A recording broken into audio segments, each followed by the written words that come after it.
Go now.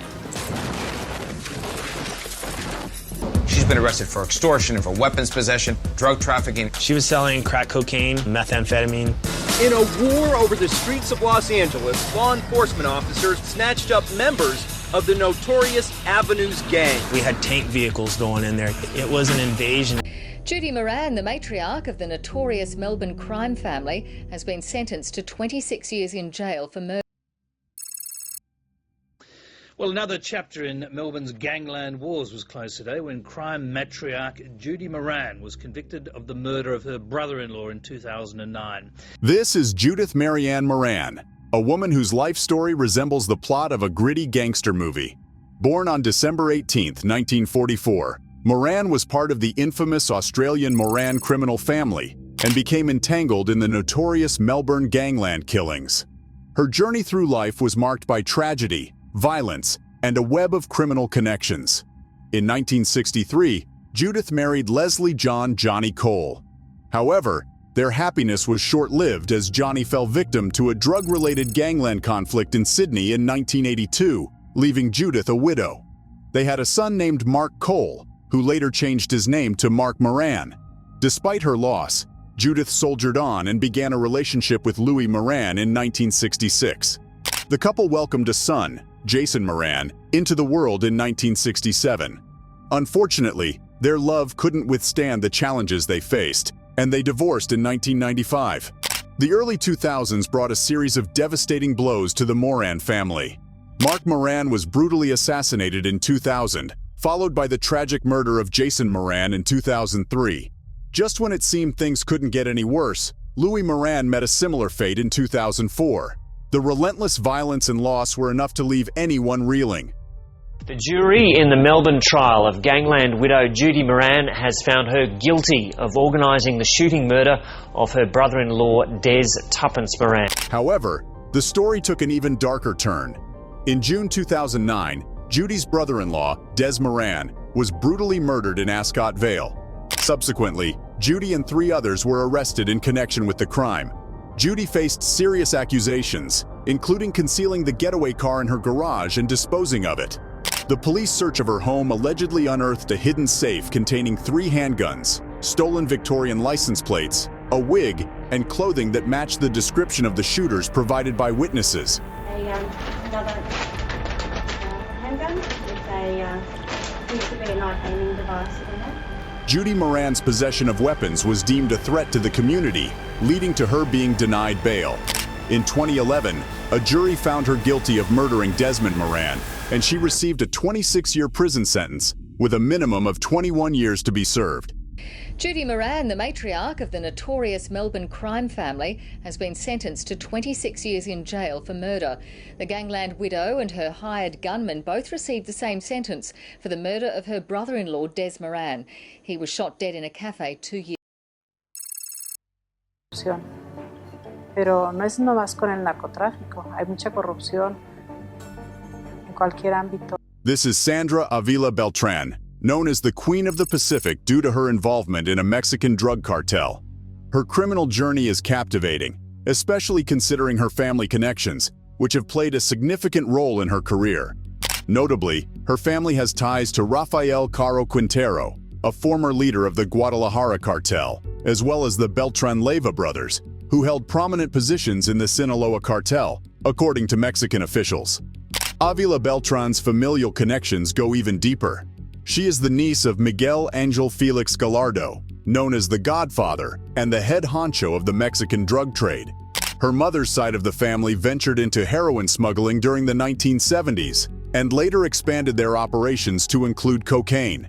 DEA officials claim that Avila Beltran had no qualms about employing violence, a common tactic used by Mexican drug organizations, and relied on intimidation to assert her authority. During her youth, she engaged in romantic relationships with several well-known drug barons and went through 2 marriages. Her husbands, who were former police officers turned drug traffickers, met tragic ends as they were assassinated in the line of duty. Y se bajaron 2 personas armadas. Se nos pusieron de frente y empezaron a... Inició el tiroteo. La persona que me iba siguiendo armada trató de salir corriendo para que no la tuvieran, y lo detienen cuando él trata de salir. Es como yo me salvo. Y alcancé a ver a Joel tirado en la calle, muerto. However, it was her alliance with Juan Diego Espinosa Ramirez Elias, referred to as the Tiger, a prominent figure in Colombia's Norte del Valle cartel, that catapulted her to power in the drug world.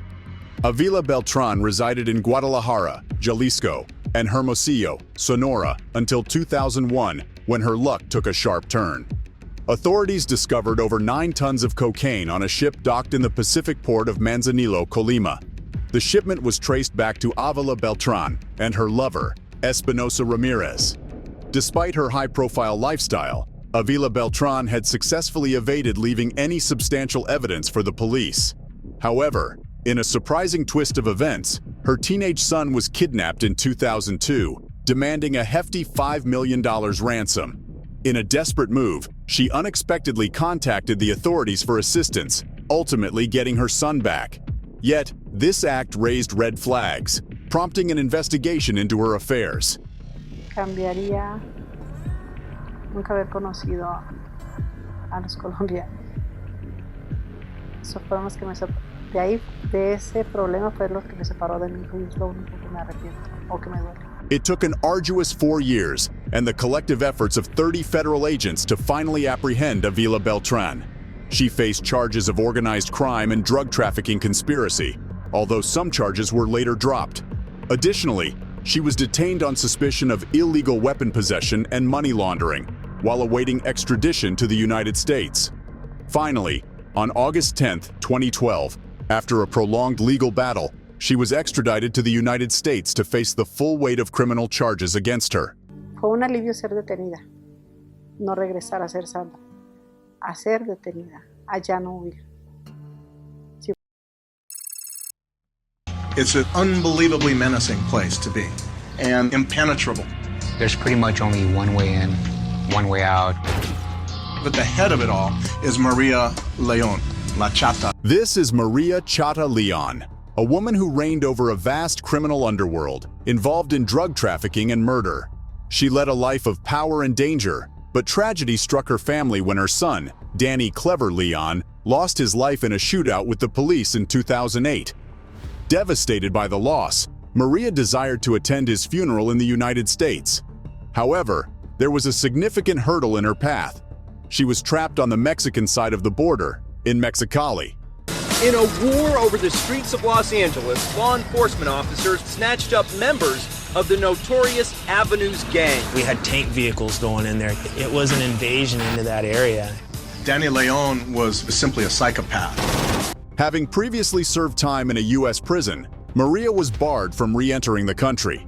Determined to find a solution, she reached out to Alvarez Marquez, a notorious human smuggler known for his ability to transport unusual items across the border. Maria requested his assistance in crossing the formidable barrier. Now, Alvarez had successfully smuggled a 3-month-old baby and even a truckload of Chinese workers hidden in a freezer truck, so he was up to the task. Knowing that their options were limited, Alvarez proposed a daring plan to Maria. He suggested they attempt to jump the border fence and then swim beneath it through the polluted and treacherous waters of the New River, which flowed from Mexicali to Calexico, California. It was an intense and risky proposition, but Maria was desperate to reach her son's funeral and accepted the plan. However, the story took an unexpected turn. Unbeknownst to Alvarez Marquez, his phone conversation with Maria's son Francisco was intercepted by federal agents. They were already investigating Francisco, suspecting him of being a key player in the notorious Drew Street gang, which had ties to Maria's criminal empire. The agents listened in and gathered crucial information about Alvarez's plot to smuggle Maria across the border. En México hay mucha corrupción, pero no es nomás con el narcotráfico, hay mucha corrupción en cualquier ámbito social, comercio, empresas. Acting on the tip they received, the authorities took immediate action. They apprehended Alvarez Marquez on charges of conspiracy to smuggle, transport, and harbor illegal aliens. In addition, they arrested a significant number of gang members and illegal aliens, up to 25 individuals in total. The consequences of the intercepted conversation were severe for Maria as well. She was sentenced to 8 years in prison. Today, workers called a general strike to protest a crime rate astronomically higher than that of any city in Europe. Rival gangs of the local mafia called the Camorra. This is Maria Licciardi, a woman whose name struck fear into the hearts of many in Naples. Born and raised in Secondariano, a Neapolitan suburb known as the stronghold of the Licciardi clan, Maria was destined for a life of crime. Her entire family was deeply entrenched in the Camorra, with her father being a well-known local boss and her brothers steadily climbing the ranks. Even her husband was a member of the notorious criminal organization, so it seemed that a life of illicit activities was in her blood.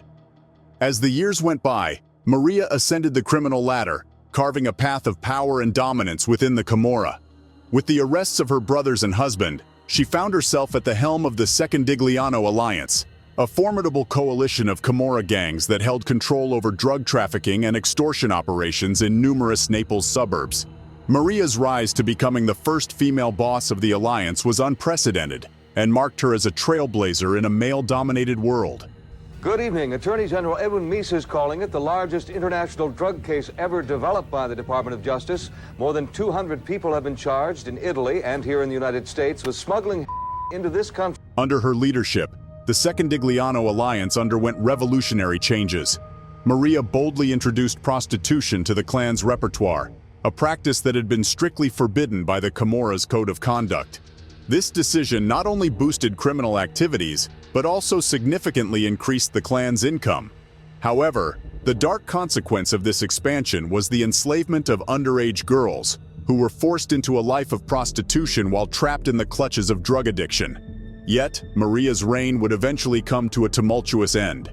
A bitter dispute erupted within the alliance over a shipment of pure, unrefined heroin. Maria staunchly refused to sell it, recognizing the grave danger it posed to the alliance's customers. The LaRusso clan, long-standing opponents of her leadership, vehemently disagreed and took matters into their own hands, packaging the lethal shipment for street sale. Tragically, the deadly consequences unfolded as countless drug addicts lost their lives, sparking public outrage and igniting a relentless crackdown by law enforcement on the Camorra clans. Maria found herself behind bars, arrested and imprisoned. However, the confines of prison walls could not contain her influence over the clan. She continued to command from within, orchestrating operations and maintaining control. In a surprising turn of events, Maria was released in 2009 after serving nearly 8 years. The Camorra's reach extended beyond prison bars, and her power remained intact. In 2019, Maria evaded a massive anti-Camorra operation targeting the Secondigliano Alliance, evoking both shock and frustration among law enforcement agencies. But the long arm of the law eventually caught up with her in 2021. At the age of 71, Maria Licciardi was apprehended while attempting to board a flight to Spain, accused of leading the Camorra gang. She was subsequently sentenced to 12 years and 8 months in jail. È una cosa che mio fratello giustamente si rivolge, stanno amici di mio fratello, tengono un cantiere, una cosa, a fine mese tengono una cosa, giustamente sono indicati che ognuno è loro ha da pensare ai carcerati loro che tengono. This is Rosetta Cutolo, the woman who orchestrated one of Italy's most infamous criminal organizations. Rosetta was the sister of Raffaele Cutolo, the notorious boss of the Nueva Camorra Organizzata, or NCO. While her brother spent most of his time behind bars, Rosetta assumed a crucial role in ensuring the continuity of their criminal empire. From within the confines of prison, Raffaele issued his orders, and it was Rosetta who carried them out diligently, nurturing his loyal followers on the outside. In fact, many residents of Ottaviano, where Rosetta resided with her mother, believed that the NCO would have crumbled without her influence. Rosetta possessed a remarkable talent for negotiation and had dealings with cocaine barons in South America. She even participated in high-level meetings alongside representatives of the Sicilian Mafia and Camorra clans, aiming to bring an end to the bloody war between the NCO and their rivals, the Nueva Familia. Despite her significant position within the organization, Rosetta maintained a discreet profile. She led a simple life, devoting her time to tending to her roses and avoiding the prying eyes of the public. In stark contrast to her brother, who relished in giving interviews and making grandiose courtroom speeches, Rosetta governed from the NCO's headquarters, Castle Mariceo. This sprawling 16th-century palace boasted 365 rooms, along with an extensive park featuring tennis courts and a swimming pool. The castle's strategic location afforded Cutolo direct access to the prisons of Pozzoriale and Ascoli Piceno. However, in October 1981, law enforcement authorities conducted a raid on her stronghold while she presided over an NCO meeting. In a daring escape, Cutolo managed to slip away unnoticed, hidden inside a car driven by the neighborhood priest. Following the raid, Rosetta vanished from public view for over a decade, strategically directing operations from a series of safe houses scattered across various cities. It wasn't until February 1993 that she finally surrendered after her hideout was uncovered by the police. Rosetta received a 9-year sentence on charges of mafia affiliation, but her sentence was later reduced to 5 years. Remarkably, she was acquitted of the 9 murder charges against her. Through her unassuming appearance and persuasive tactics, Rosetta had successfully convinced authorities that she posed no threat.